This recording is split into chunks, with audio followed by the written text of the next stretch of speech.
what I find interesting today, the recreations that surround streetwear, whereas they used to be like basketball, surfing, skating, they now feel much more polished. It's like sailing, it's tennis, it's après ski. Yeah, I mean, I'm surprised you're saying is it because it's very much Noah. Yeah, but Noah's not a streetwear brand. It's not. I know you say it is. I've heard you say it a few times already, but like I would never call it a street, not in a million years. Really? That's interesting. Well, you got to remember, I didn't call streetwear when they started calling it streetwear. Right, but you came from nothing I ever touched ever was streetwear to me. Okay, sure, but we also have to like level set. You came from Supreme, which is like the holy grail of streetwear. Yeah, but I had a life before that too, right? That was where I grew up. The foundation was preppy. And then we layered in our like interest in music and punk rock and hip hop on top of that. Right, but when you launched Noah in 2015, it wasn't a streetwear brand.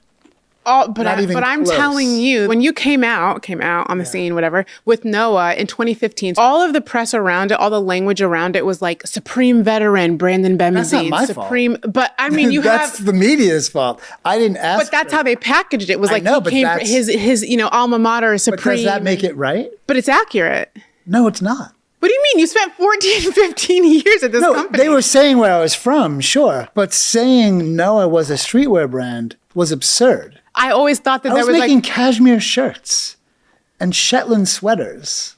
Okay. Seriously. Yeah. Like that's what I was making. Yeah, like nautical stuff and beach stuff. And like, does that sound like streetwear to you? Like maybe today, possibly, but like, so I had no control over what people said. I still don't. Now they just put me in the preppy category. They're like, oh, everybody, Ame Leandore, Noah, Rowing Blazers, they're all preppy. And it's like, well, yeah, a little bit, but we're also not entirely that either. The media doesn't know what to do. They need to package things. They need to sell you information and like put it into the world. Nuance. Okay, this is new to me. Nuance and complexity is not part of our culture anymore.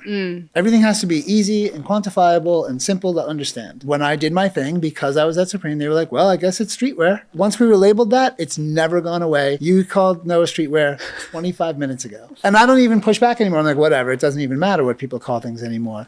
But it never really was.